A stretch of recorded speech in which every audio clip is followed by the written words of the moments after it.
Okay, so I'm going to zoom in here and just go quickly through the answers with some explanation to the oxidation number practice sheet that I gave you at the end of class. And this should hopefully help you to finish your 4.3 homework as well as get ready for the quiz. So 54 and 55 are both asking us to assign oxidation numbers to everything in the element or the compound or the ion. So we'll start with 54, 54A. So we know that oxygen is always a -2, but I see that I have 6 of them. So I don't know bromine. I cannot assume that it's a -1, which would be its charge on the periodic table. In fact, I know it can't be minus because if oxygen is minus, bromine has to be positive. So I have an overall charge left here of a -1. So I know that -1 equals bromine, the thing I don't know, plus the oxygen of -2 times 3 of them. So simplifying that, I get -1 equals x minus 6. X in this instance, when I add the 6 onto the other side, is going to equal +5. So bromine is a +5, oxygen is a -2. The other way to think about that is I have 3 oxygens, each one is a -2. That's a total of a -6, and I'm supposed to have 1 negative left over. And if I have 1 negative left over, then I have to cancel out 5 of my -6's with a +5. So that's where that works. So for B, again, I'm assuming oxygen is a -2.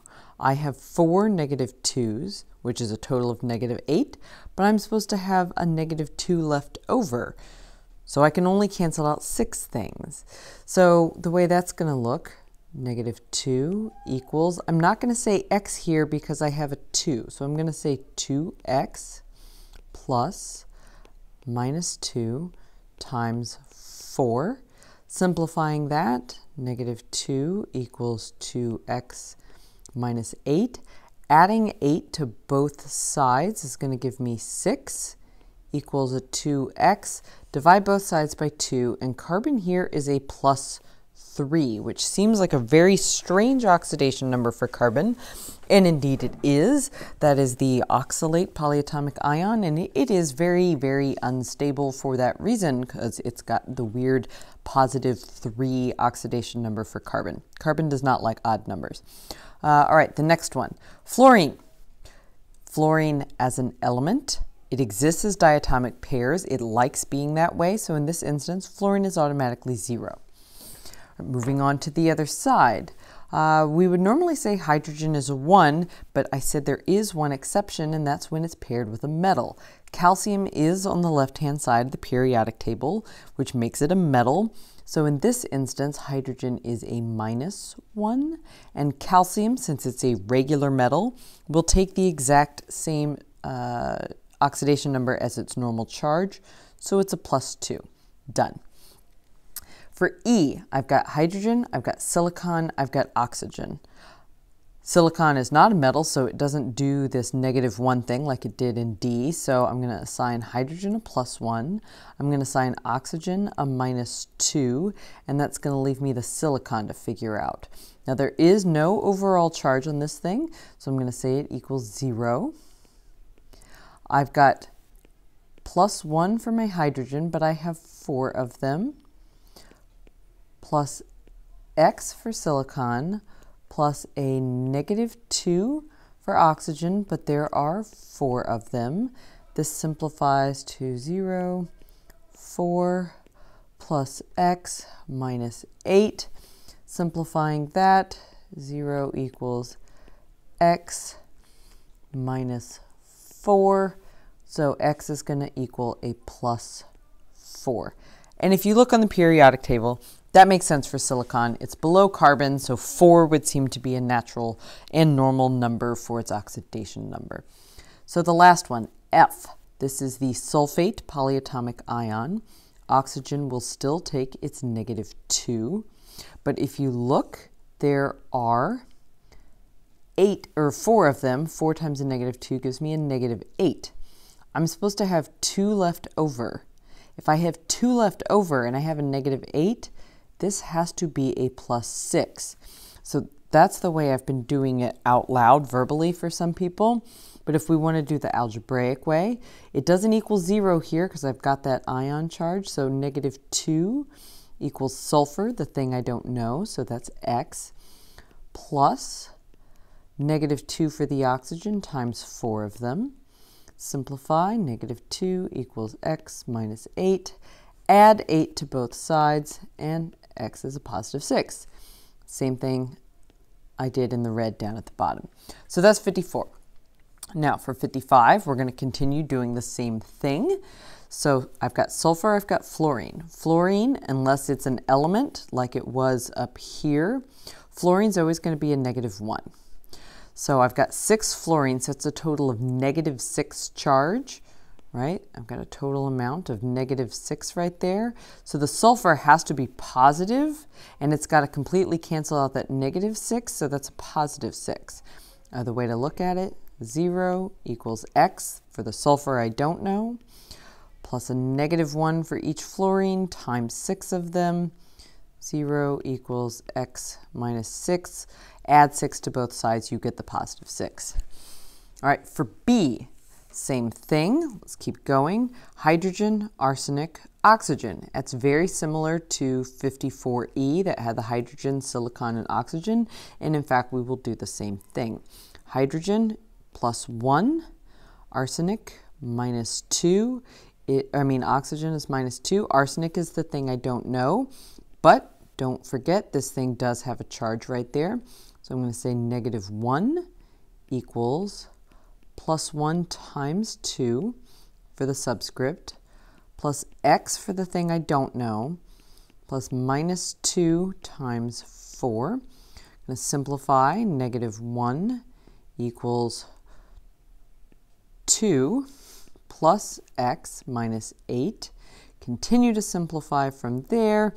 -1 equals X minus 6. Add the 6 on both sides, and X equals a positive 5. All right, so arsenic is a +5 there. And again, that makes sense. If you look on the periodic table for arsenic, it's below phosphorus and nitrogen, and we've used +5 for arsenic and nitrogen. So it makes sense that arsenic would have +5 as well. All right, so for C, this is uranium and oxygen. Uranium is a metal, but we've never used uranium before, so you have no idea what kind of charges it might have. But oxygen is a -2. So there are a total of -4 charge, but I'm supposed to have 1 left over. Actually, 1 positive. I need to have 1 more than my negative. So that's actually a +5. If you set it up algebraically, it works the same way. So a +1 equals the uranium I don't know, plus a -2 times 2. 1 equals X minus 4. Add 4 to both sides. We get a +5 equals X. So the uranium is +5. Okay, so moving on, we've got nitrogen and oxygen. Oxygen, we're going to say -2. Nitrogen, I don't know, so that's the thing I'm going to have to assign as X. So there's no charge on this, so 0 equals, note I have a coefficient here, so I'm going to say 2X plus -2 times the subscript of 4. Carry that out algebraically. 0 equals 2X minus 8. Add 8 to both sides. 8 equals 2X. Divide both sides by 2, and X equals a positive 4. On to E. Phosphorus and chlorine. How do I know which one to start with? Because I don't have hydrogen, I don't have fluorine, I don't have a metal, I don't have hydrogen, I don't have anything that I've told you can go ahead and start with. So here's what you do when you have no information whatsoever. The element that's closest to fluorine is who gets to take their normal charge. Now, I'm not going to ask you any question like this, but that's kind of how it works. So chlorine's normal charge is a -1. So we're going to assume it's a -1. We're going to remember that there's a +1 charge there. So +1 equals, phosphorus is the thing I don't know. There's only one of them, so a single X, plus my assumed -1 for chlorine times a subscript of 4. Plus 1 equals x minus 4. Add 4 to both sides, and plus 5 is what equals x. So that's my phosphorus. And finishing up with F here, xenon and oxygen. Oxygen, I will assume, is my -2. So I have a total of -8 here, but I am supposed to have 2 left over. So I'm going to cancel out 6 of them. So that method shows me that xenon is a +6. If I do it algebraically, I'm going to remember the charge of -2 equals my single xenon that I don't know, so I'm going to assign it x, plus -2 oxidation number times a subscript of 4. Do the algebra, -8, add 8 both sides, same thing, x equals a +6. So that's pretty sweet. That is exactly how that works. And now we're going to move down to 56 and 57. Okay, so let's look to 56 and 57. So for these, all I asked you to do was determine if they were oxidation or reduction reactions.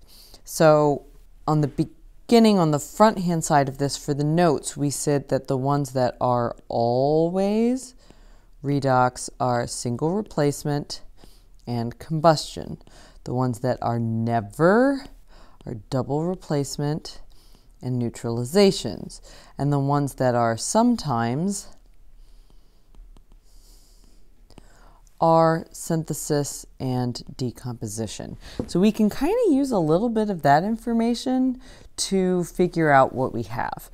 So if we start with A, first off, that's a whole lot of stuff there. That's 3 things on each side. And I'm not sure you've even seen a reaction like that, with the exception of the copper with nitric acid reaction that we did in the lab. And sure enough, this is zinc with nitric acid. So it's another complex reaction here. So we're going to go through and assign all these oxidation numbers and then figure it out. So I'm going to start the same way I always suggest to you. Start by looking for elements by themselves and assign them 0. So I see zinc solid, that's an element by itself. I'm going to assign it 0. Again, I know it's an element by itself because it's sitting there with the solid. Next, any ion in aqueous solution, I can assign its charge. So I see this H plus aqueous solution, so its oxidation is +1. I see over here aqueous solution, Zn2 plus, so its oxidation number is +2. That's it. Moving on, fluorine, always -1. I don't have any fluorine. Moving on, oxygen, normally a -2 unless it's with fluorine or a peroxide. I'm not going to give you anything with a peroxide, and we already said there's no fluorine, so I'm automatically going to say all these oxygens are -2. All of them. I'm going to say all of them. And then hydrogen, unless it's with a metal, is +1. Well, hydrogen's with oxygen here. That's not a metal, so that's +1. So the only things I have to kind of figure out are my nitrogens. Now, I would like you to notice that we have already decided that the zinc has 2 oxidation numbers. So this is a redox reaction, I know, because those have changed. But I want to verify that nitrogen is also changed, besides the fact that on the exam, or on the quiz on Tuesday, I'm going to ask you to do all those anyway. So nitrogen here, I've got -2 for oxygen, but there are 3 of them for a total of -6, but I'm supposed to have 1 left over, so I can only cancel out 5 of them. I am not assuming that nitrogen has anything to do with its charge. Next, nitrogen over on the right-hand side, I've got -4 because 2 of the oxygens I need to cancel that out with a positive 4.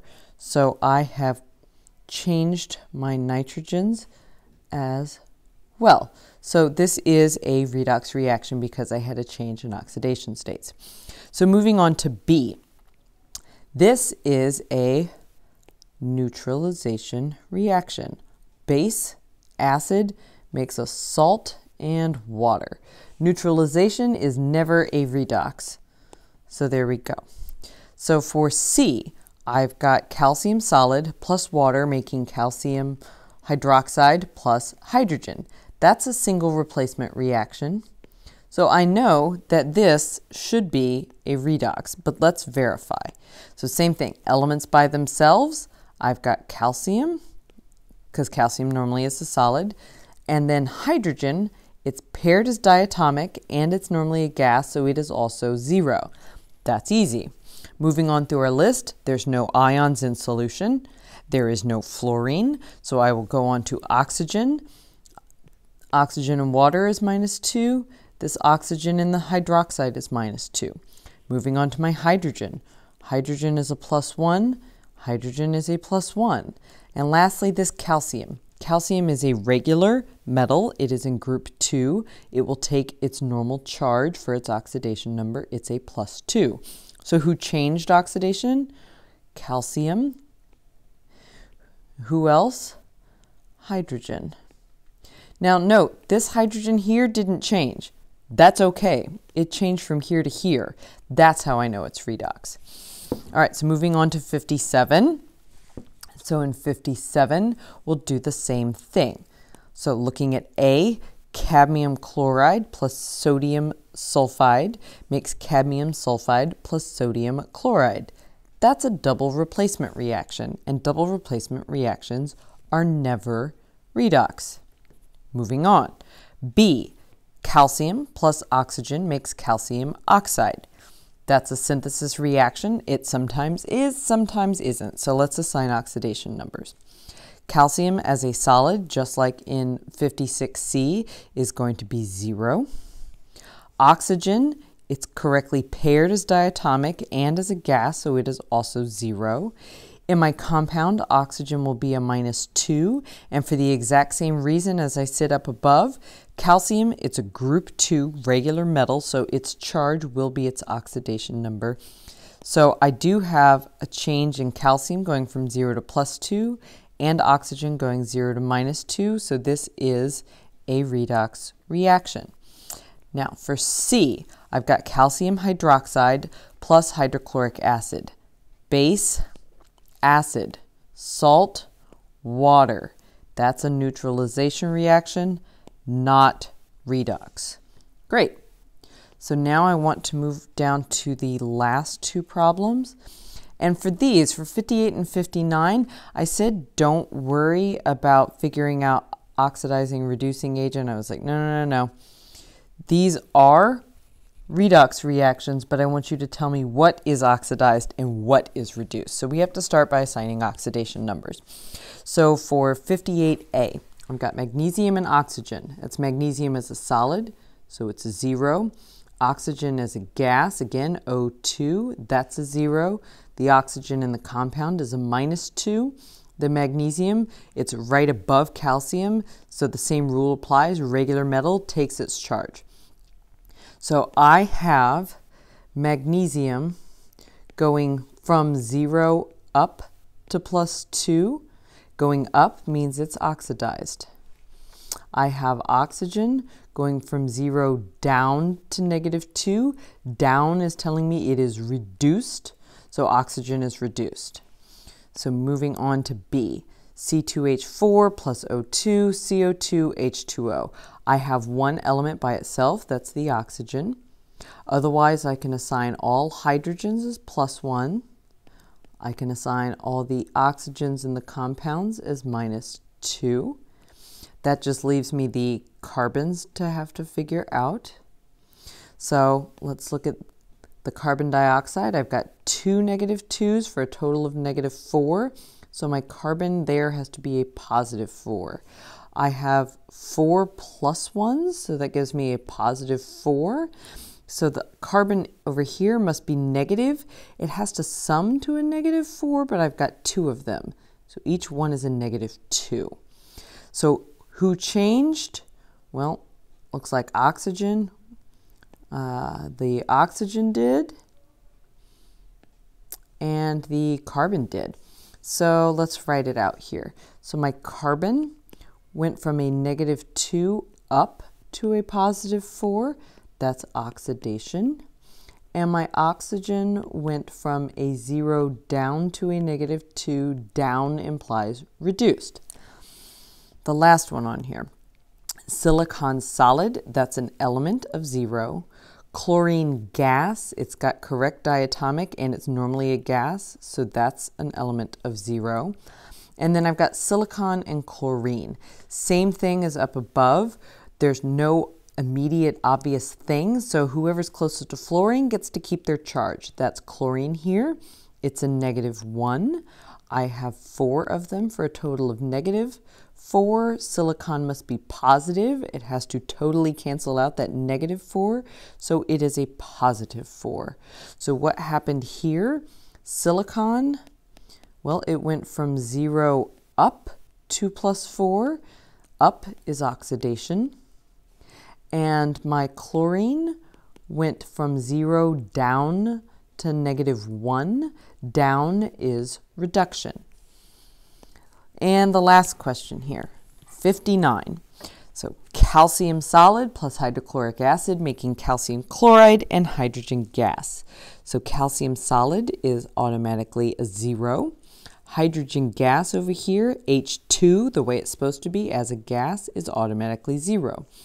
Hydrogen, I get to assign, is automatically +1. Calcium is a regular metal, so it takes its normal charge, which is +2, leaving us with the chlorine. Since hydrogen is a +1, chlorine must be a -1, so they cancel out. Since calcium is a +2, and it took 2 chlorines, each chlorine must be a -1. So for chlorine, it does seem to take its normal charge. So what happened here? Well, calcium went from 0 up to +2. Up is oxidation. And hydrogen went from +1 down to 0. Down is reduction. All right, B and C look really, really hairy, but they're not, because they're actually lovely in that they're all spread out into ions already for the most part. So let's do the low-hanging fruit in B, which is all the ions. So this tin is a +2. This hydrogen is a +1. This chromium is a +3. This tin is a +4. Okay, hydrogen, still a +1. Oxygen, still a -2. The oxygen in the dichromate is still a -2. So I have to figure out that chromium. So I'm going to do this down below. It's got to equal a -2. So -2 equals 2x, because there is a subscript of 2 next to the chromium, plus the oxidation number of oxygen times its subscript. Let me work that out mathematically, and I get -2 equals 2x minus 14. Add 14 on both sides, and I get 12 equals 2x. Divide both sides by 2, x equals 6. So the chromium here is a +6. So who's changing? Because there's a lot of stuff there. Well, the chromium was a +6. Now it's a +3. The tin was a +2. Now it's a +4. You will notice that oxygen is -2 on both sides and hydrogen is +1 on both sides. So they don't change. So let's look at this. I'll just write it down below next to my work. So chromium went from +6 down to +3. Going down is reduced. And the tin went from +2 up to +4. Going up is oxidation. And the very last problem, and then you'll be done with me. So same thing, I don't have any elements, but I do have some ions I can assign. So this hydrogen on the left, +1.